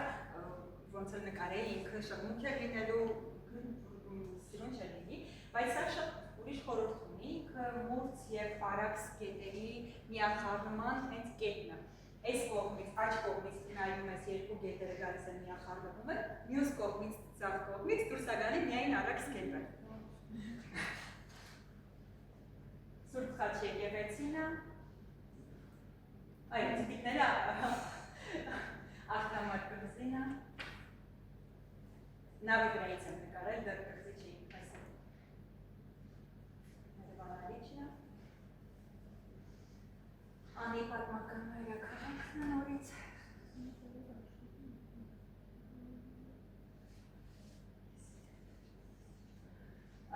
Այստեղ Անի պատմական մայրաքաղաքում ենք ու ես այն մասից եմ նկարել, որտեղ այս մեր Հայաստանի սահմանն է այստեղ։ Դու սենց նայում ես դեմ դիմաց, դրոշներ ես տեսնում մեր հայկական կապն է բռնում, դու սենց նստած ես, դու հասկանում ես, դու ոնց որ մի նույն ժամանակ համ քո հողում ես, համ գույտություն ապետք քեզ, որ դու այդ հողում դինես, ու սենց ամբողջը միախառնվում է իրականում։ Եվ ջղայնություն է գալիս, և ափսոսանք է գալիս, և սերը, չգիտեմ, ես չեմ կարողանում մտքերը մինչև հիմա 2 ամիս անցել, բայց ես չեմ չկներեք 1.5 ամիս, բայց չեմ կարողանում մինչև հիմա մարսեն հասկանամ ինչ եմ զգացել, որովհետև ինքան խառն են այդ զգացմունքները։ Եվ մի Behance image-ը բացի,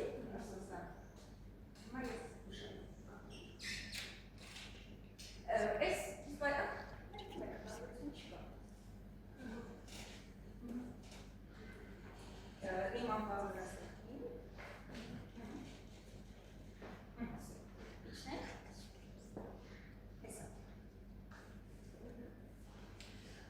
ես ուզում եմ շատ ներկայացնեմ, որ շատ ուզում էի ներառել, շատ ուզում էի ցույց տալ։ Սա ես կատարել եմ 1 տարվա ընթացքում 4 լուսանկար։ 4 լուսանկարը պատմում է, թե բնապատկեր նկարող լուսանկարիչը ինչ որակներ պիտի ունենա։ Համբերություն, բնականաբար, խիզախություն և պետք է կարողանա բռնացնի ճիշտ ժամը, ճիշտ պահը, որպեսզի ստանա այն ինչ որ ուզում է։ Մեր սկզբից։ Մեր քոլեջի պատմություններից մեկից եմ նկարել։ Գարնինա,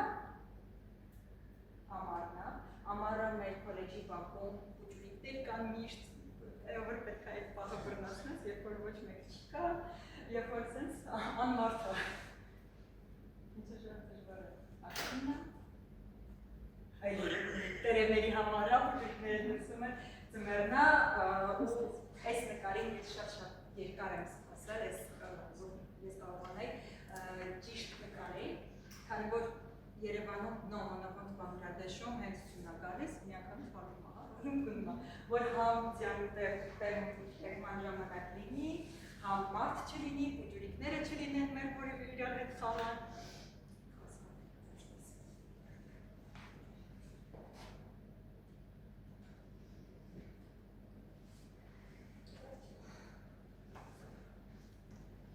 Հարցեր կա։ Ես մի երկու նկատառում եմ, որեմ ճգնեղանեմ ոնց հուսորը, բնապատկերը իրականում պարտադիր չի նկարել հորիզոնական հիմնականում այդպես են ասում, բայց նաև եթե կոմպոզիցիան ենթադրում է ուղղահայաց է նկարել։ Ձեր աշխատանքը շատ լավն է, շատ լավ իրան ներկայացնում է, բայց օրինակ ձեր առաջին ցույց տված շարքից ես տեղից 3 հատ մինիմում ֆոտոշարք կհանեի։ Այսինքն շատ լավ է, որ ճամփորդում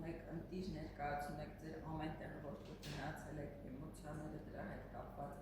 բայց ներկայացնելու տեսակետից մի փոքր ավելի հստակ պետք է լինի, ոնց որ չգիտեմ, առանձին թեկուզ մայրամուտները ասեցիք, չէ՞, կարելի է առանձին գնել, այն առանձին գնել, մի փոքր ավելի research-ի հետազոտության տեսանկյունից իմի բերել դրանց, ոնց որ ամառը երևի ունենաք այդ ժամանակը մի հատ նստել, ոնց որ պապկեքով այդ ամեն ինչը առանձնացնել, որտեղ նյութը շատ լավն է, ֆոտոներից գտնելու տեղ չկա ընդհանրապես, եւ կոմպոզիցիաներով, եւ գույներով։ Մի փոքր այնտեղ բնապատկերների ժամանակ ոնց հասկացա լույսի տեսանկյունից iPhone-ը, չգիտեմ ինչ ռեժիմ է միացրած լինում, մեկ-մեկ ինքը AI ռեժիմն է միացնում, որ չի հերիքացում իր հնարավորությունները, կոնկրետ բնապատկերը, հնարավոր է դուք դրա մասին չեք իմացել, կոնկրետ բնապատկերը չընկալելու դեպքում ինքը միացնում է AI ռեժիմը եւ լույսս այդ ժիվեպիսի նման մի քիչ ուրիշ ձև է բնական կյանքի։ Միակ խնդիրը այդ է, որ մի հատ իմի բերելու ինֆորմացիան խնդիր կա, որ ավելի ընկալելի լինի, էլի, որ դու չտնես 60 քանի հատ ֆոտո, այլ չգիտեմ, 16 կամ տենց աշխատանքի տեղ կա իր մեջ մի քիչ, մնացածը շատ լավ էր։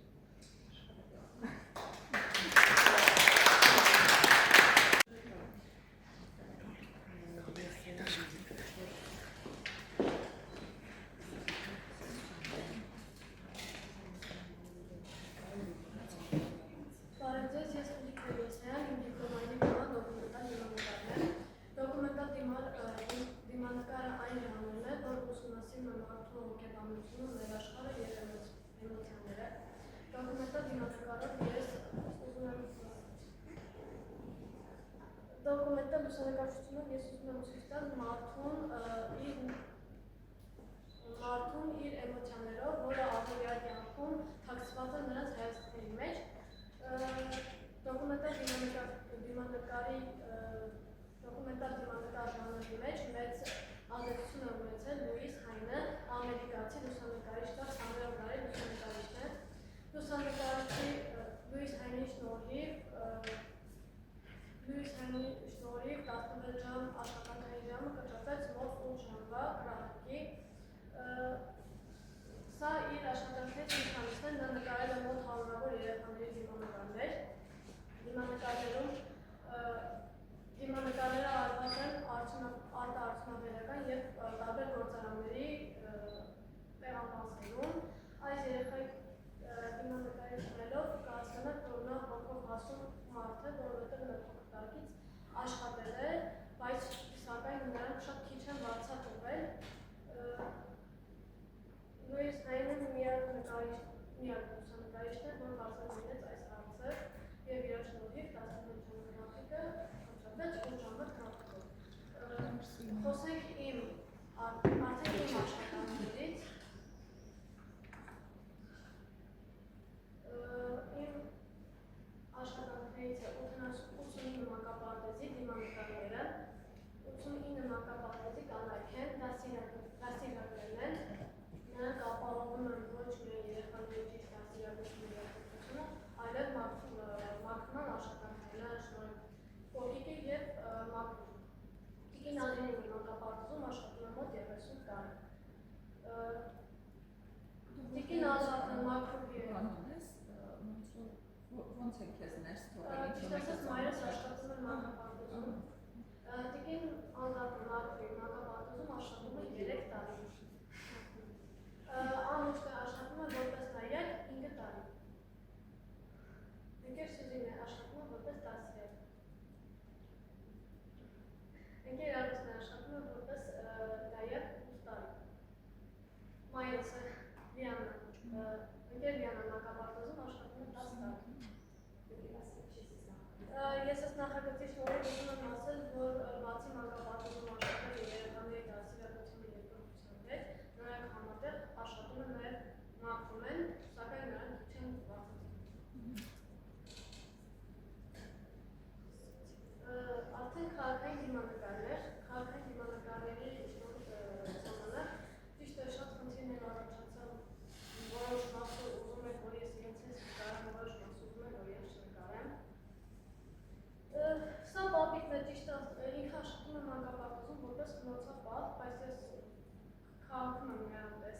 պատից դասում ստեսան դրդարեմ։ Ու արդեն այս մինը առաստրական է։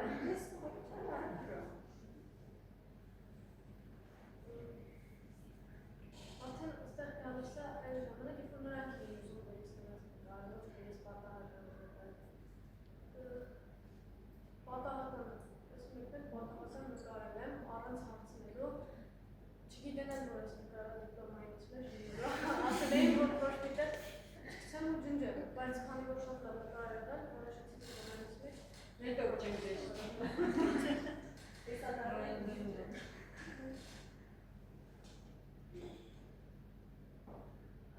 Այս զույգին տեսնենք մայրաթոր Էշնիաստում, որ նկարներ են գնացել Անի դիպլոմայինի համար, որոշեցի, որ ես մի քանի լուսանկար կարող եմ անել։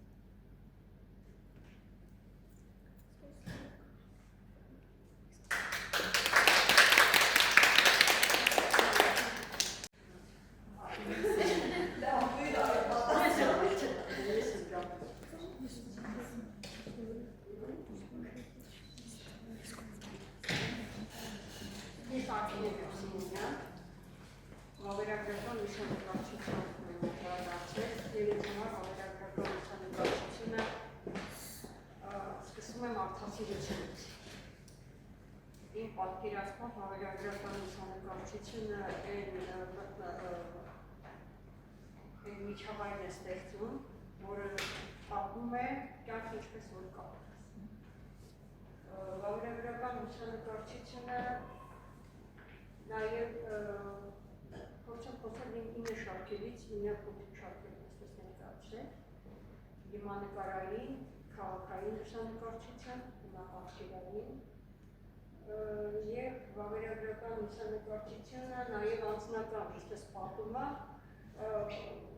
միակ երևի ինձ համար ազնիվ ժանրն է, որտեղ կարող ես խնդիրները բարձրաձայնել եւ տեսանելի դարձնել այն խնդիրները, որ իրականում այսպես ապրեսված է գուցե, եւ կամուրջներ է գցում եւ մշակութային եւ մարդկանց մեջ։ Առաջի շարքում ուզում եմ ներկայացնել եղբայրս է Հակոբը, որը դա ունի համախտանիշ եւ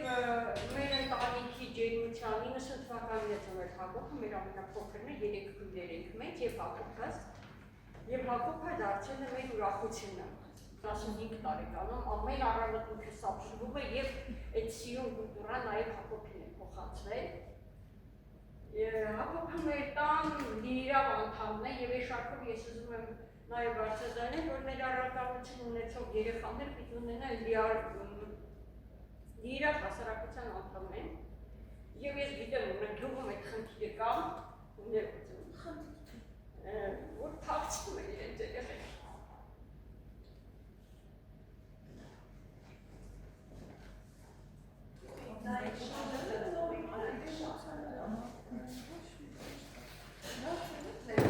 Լանում մեզ մոտ ինքն է եւ ինձ թվում է դա ես ուզում եմ նաեւ հրապարակել մենք ունենք Տեր Գրիգորը, որ ունի նաեւ որդի, որը եւ ոնց որ փորձեցինք նույնիսկ իր հետ,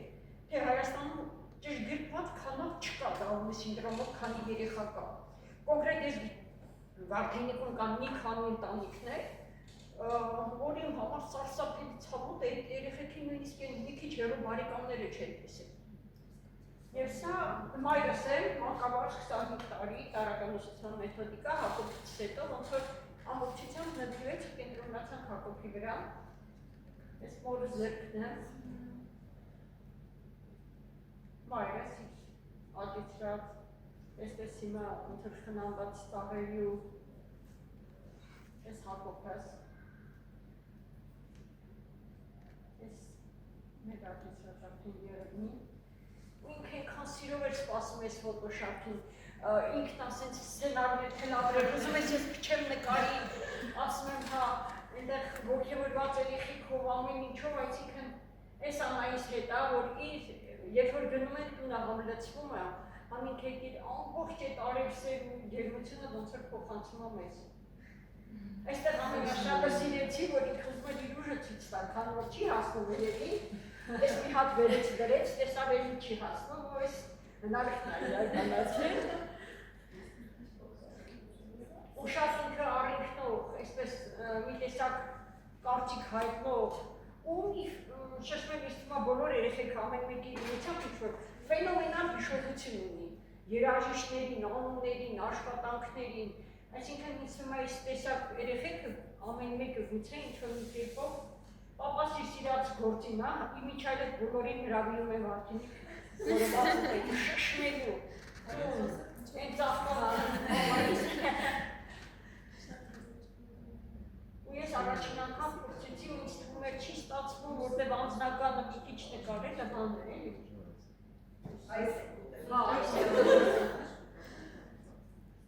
Այս ստվերի հետ երկրորդ հարկից եմ նկարում, ինքը փողոցում եմ սկսեց տարվել ոնց իր ապսեյմա, ոնց ուզեց, ինչ ուզեց ես հաճիքով, ամեն օր ժալգումա տեսնի ինչ եղալու նկարել։ Ես եմ միջավայրն ասիրում, ոնց հախնանում ծաղիքները, այսինքն ինքը շատ սիրուն օգնող ձերք այդի նաև։ Այսի վշտական հայացքը, ակնի քույրգին։ Եվ այս իմ ընտանեկան սիրուն երջանիկ։ Այստեղ ոնց որ անձնականից մի տեսակ դառնում անանձնականից շարք է։ Մյուս շարքը, որը նմանական է, մենք գոշ գնացինք և ես պիտի շնորհակալություն հայտնեմ այս հնարավորությունների համար։ Այսինքն ես արտագնա աշխատանքների գոշը, բոլորս գիտենք գոշը, բայց հետաքրքիր է, որ ամեն մեկս մեր աչքով ենք տեսնում, մեր տեսանկյունով, մենք աշնանը մի քիչ ուշ աշնանը հասցրեցինք տեսնել, և ինձ համար գոշը մի հատ,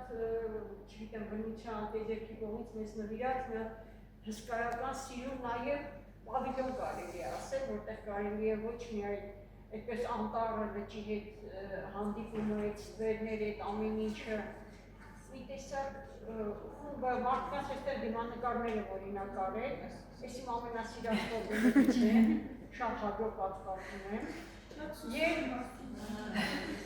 և այստեղ իմ ընկերներին նաև նկարեցի, որովհետև շշմելու կարելի է այստեղ և դիմանկարային ֆոտոշուտեր անել և նկարահանումներ անել։ Այստեղ թվում է, թե այդ 9 շարքերը կապ չունեն, բայց մի տեսակ մարդու ֆակտորն է այստեղ, որ այս իրականության մեջ ապրում են ամեն մեկս գյուղում, այստեղ գոշում, ճամփորդություններ, ապրումներ, գեղեցիկը տեսնելու մի տեսակ այդ վավերացնելը ուրիշ հաճույք է պատճառում։ Այս իմ գոշը։ Եվ էլի կոնդը, որը ինձ համար այս փոքրիկ կղզյակ է հավաքում և ամեն շենքի բնավորություն ունի և մարդիկ այդ շենքերի նման են ու տեսավ։ Եմ որ սենց մեջը պրոտեստ կա, իրենց թողնով դնում ես իրենց նկարես, բայց այս են, չգիտեմ, ոսկեղենիկ սիրուն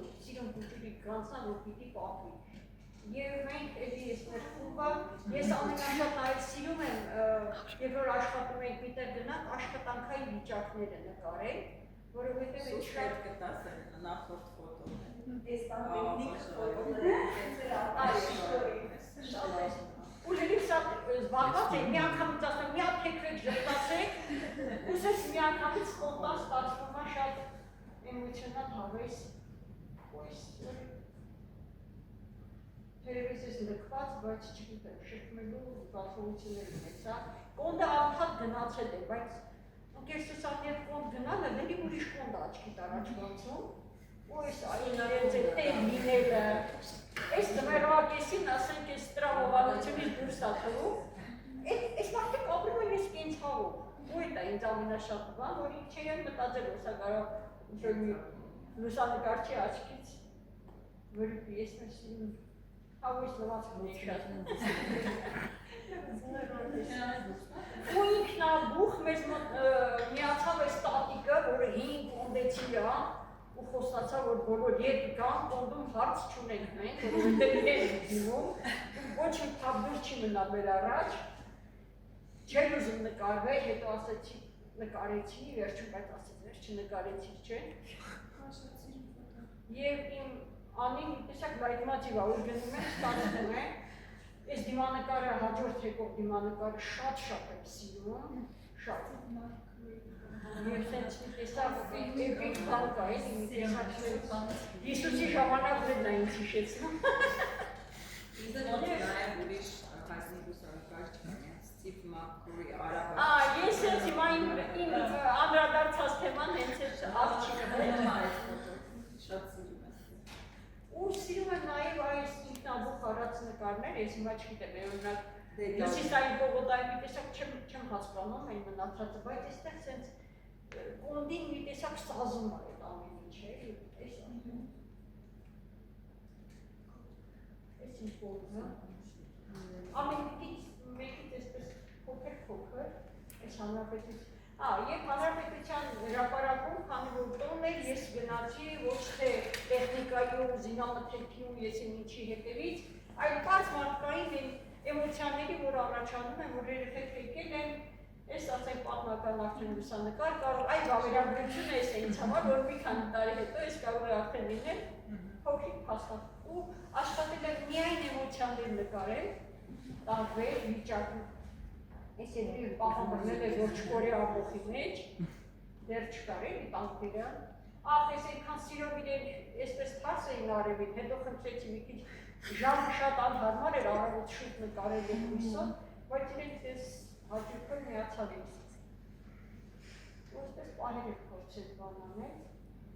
Այդ ինքը իրեն խնդրեցի ինքան հաճույքով կանգնեց ու ասի շնորհակալություն, որտեղ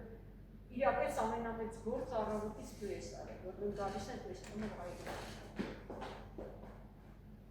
Այստեղ արդեն զինվորներ էին։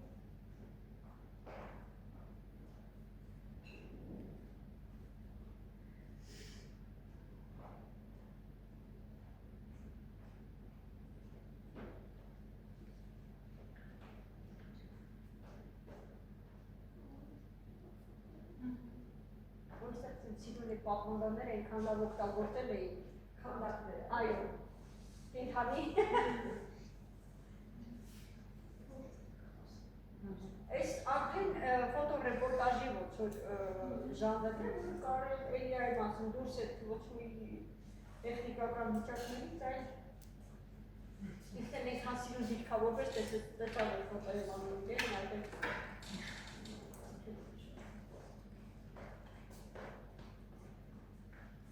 Այս է նոր շտակվող տեղոք չհաստրած տեսավ պատում։ Հաջորդը ռեպորտաժն ասել։ Այո, օրորը չէ։ Հաջորդը օրորն է, Հասմիկ Բաղդասարյանը հետաքրքիր զարմանալիորեն մեր ազգային օրորներին են, հին օրորների նոր կյանք է տալիս։ Եվ սա այդ առաջի ոնց որ փորձն է, հավաքել մարդկանց եւ սովորեցնել։ Սովորում են օրորներ, մայրիկների, տարատարիք սերունդեր էստեղ Եվ ես փորձեցի այդ օրը Հասմիկին նախապես խնդրեցի, որ եթե այդ օրը կլինի, ես գամ ուղղակի վիճակներ նկարել, ու փորձեցի հաջորդ երկում եք իր մոտ։ Չէ, ընկերություն եմ անում։ Եվ այս վիճակները օրորի ժամանակ որ սովորում էին օրոր։ Այնքան սիրուն ու այնքան մշակութային կապ կա այս սերունդների մեջ։ Այս ազատությունը, այս մաման շատ տեսակ ասեցիք մամայեք ու շատ լավն է։ Իմ աղջիկը բոլոր Հասմիկի բեբի կոնցերտների օրորների ունկնդիրն է։ Այս է լեդի ոնց որ պարզ ֆոտորեպորտաժից ոնց որ դիմանկարային վիճակներ է ուղղակի փորձել ներկայացնել օրվա տրամադրությունը։ Այստեղ էլ շատ մոտ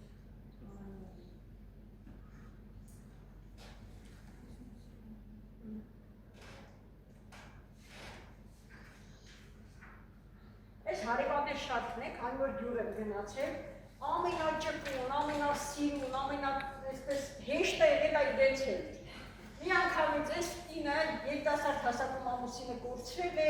բազմազավակ ընտանիք է, տղային ուղարկել արտագնա աշխատանքի, իսկ հարևաններն են եւ գալիս ինչ-որտեղ իր այն մյուս ասեք հողամասը մշակելուց, ու ինչ եղավ այդ օրերի ընթացքում արագ կանչում էին, որ ես նկարեմ, որովհետեւ գնացել եմ նկարելու իր աղջիկն ընտանիքով հյուր էին եկել։ Այս ների մյուս հարևանս է, ասում է դեպի նկարի, ինձ էլ ես նկարում։ Այս մյուս հարևանս որ էլի այսպես դժվարությամբ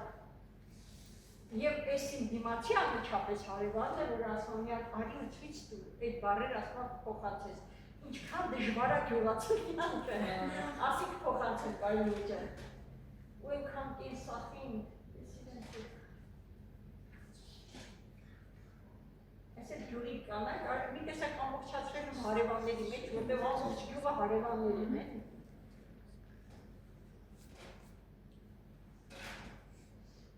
Այս մեր չեմպիոնն է,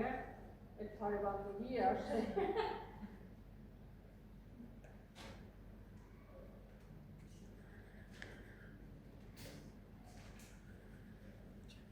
Այստեղ գաջետներ գրեթե չկան, բակային խաղերն են, իսկական կյանքը, հաց թխելով, իրենց օրվա հացը վաստակելով, այս երեցկուտիները։ Մեկը մեկից հետաքրքիր ու յուրահատուկ դեմքեր են։ Այս բազմազավակ մամանը հենց նոր եկել է թխվածքը արտադրամասից ու վազելով դուրս, որտեղ երեխեքն ասել են, որ ակին է քրիկը պիտի ֆոտո ատկել, այդ ֆոտո պետք է։ Ես մյուս հարևաններս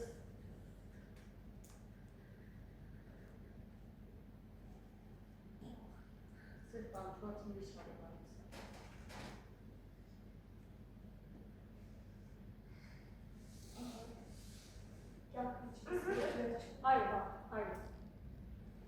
Կյանքը ինչպես որ է, սա մեր երևանյան փողոցների թափառումների, մեր լուսանկարչության այսպես եւ մասնագիտական եւ մի տեսակ ուրիշ, սա իմ հայացքն է կյանքին, այսօրվա կյանքին։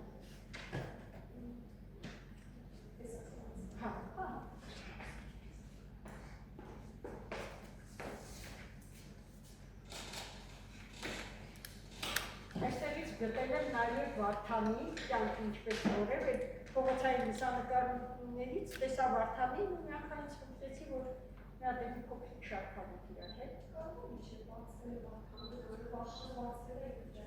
Լավ, ոչինչ, ես առաջ գնային։ Եկեք Վարդան նայենք, որ ժամանակ։ Կյանքը ինչպես որ է, վերնագրեցի և փոխեցի այս վերնիսաժում, այնպես է կողում իսկին պատրաստած, ինքը վաճառոց չի, նաև այդ ամեն ինչի հեղինակն է։ Այս նկարը շատ է սիրում, որտեղ միակներ կան, Վարդանն է, ամբողջ կանգանում ոչ մի հավորդ մարդ չկար, բոլորը գադետների մեջ էին, բոլորը հեռախոսների մեջ, ու տեսա, հասկացա, որ միակ այս մեր ամենամա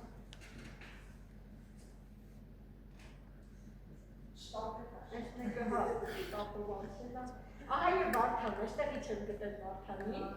որ առակում ծաղիկներ, վարդեր առակում, և խնդրեցի, որ Վարդանի նկարեմ հետո, ես եմ իմ շացքով։ Եվ սա այս հատիկ ենքան դժվար ապրատվի, քանի վարկյալ, ես պարպացու այդ խնդիրը չունեմ այդ բարի վրա շպվելու մոտակի մի անգամից, ու մի անգամից իրանք պատմում են իրենց ամբողջ կյանքը, պրոբլեմները, և ես կնոջը խոստացա, որ ես ես նկարները նաև բանկանեմ։ Սա մեր արդեն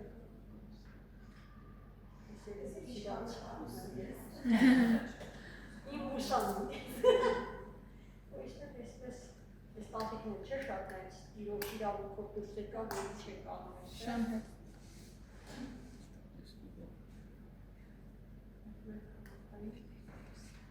Այս նայիզում էինք, առաջին անգամ էի լինում և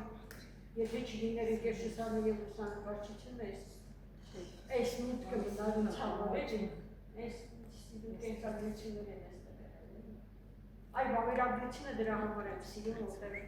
մարդու կյանքի, մարդու ժամանակի, մարդու կենսագրության հետ կապվում է։ Այսին նոր են ուտում ծառեցնից։ Սա հաստով է կազմել։ Ֆիզիկը լարի վրա ինչ-որ բաներ է։ Ու այս մարդկանց եմ սիրում, որ տեսնում եմ խումբ են լուսանկարչական, իբրև թե չեն նկատում ես, բայց ավելի ժամասիրությամբ են աշխատում։ Մենք ունենք նաև խմբեր ենք, եթե նկարչել են իր հաճույքով այս լքված վայրերում նկարեցին, այս ֆոտոները սիրեցի դրա համար ոնց է քաղաքային այս լուսանկարչականից նաև մեռնող արդեն ու վերածող հանրապես մասնակցությունը։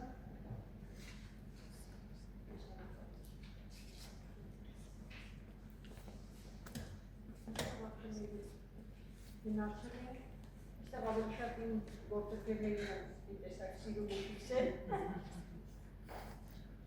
Այս էլ էր մեր հերթական խափանումներին։ Վերջի փոխում է սա։ Վերջինը չէ։ Եվ Վարդանի վարդերը, Վարդանը որ տեսա, որ հետո խնդրեցին եւ պատասխանացնում էին։ Վարդանը այս մեծ աղմուկոտ քաղաքում մի բուր բարություն ա, չգիտեմ, մի բուր սեր ա, ու ինքնակամ, այնքան սիրուն այդ ամեն ինչ անում ա, ինքը այսպես ամաներադրել եւ սայատնումայի վրա կերակրում ա ինքնաբուխ ամեն օր, այդպես չի որ մի օր ինչ-որ անցնում, կերակրում աղավուններին, հետո վարդերը առաքում, մենակ շարքս այս անավարտ է, որտեղ այնտեղ մի հատ իրեն պիտի նկարեն մոտոցիկլետի վրա իրեն, որ հետո չհասցրեցի կավարտել։ Այդ աղմուկոտ քաղաքում քեզերի ուրիշ էս ինչ-որ մի հատ ուրիշ կղզյակ էր, աղջիցի որ մտա, շրջան դու։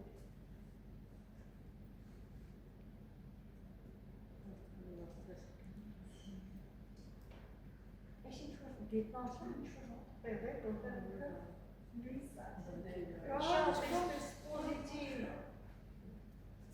ու միակ մարդն որ հեռախոսս դե գիտի, որ զանգել եմ, զանգումը տեսնի, պակաս թե բանքան գնամ լրացնել, ասի կտվիգան, ես էլ իր մոտոցիկլետն որը մի կադրի պակասությունից։ Հեղինակներից են լգրել էի Զավենի Խաչիկյան, դոկումենտալիստ, իմ սիրելի, ավագ ընկեր, ու որ այսօր բա։ Ես մի խնդրամ ծեզում եմ հայոց որ դուք պատրաստի ֆոտոլրագրել կխնդրեմ հետևողական լինեք և թեկուզ այս շարքերով որը կա և առերը որ դուք կանեք որ ինքան սերուն եք յանքի նկատման ֆոտոների ծերևմա և մարդկանցի ծերևմա ինչքան են իրանք այսինքն նկարելուց ես տեսնում եմ այդ ծերը նաև իրանց մեջ ծերմա ես ուզում եմ որ դուք հետևողական լինեք և դիմեք հետք լրագրական կամ 4+ կամ ավելի շատ հետք, որտեղ կարիք ունենք մենք ֆոտոլրագրողների։ Եթե մարմինի կապերով կամ կոնտակտներով ես կարող եմ ձեզ օգնել, անպայման դիմեք եւ շարունակեք, որտեղ ափսոսավոր ոնց որ չշարունակեք աշխատանքը։ Ինքը իսկապես նաև կարող է ձեզ համար եւ մի կողմ դիակտորնալ։ Շնորհակալություն։ Շատ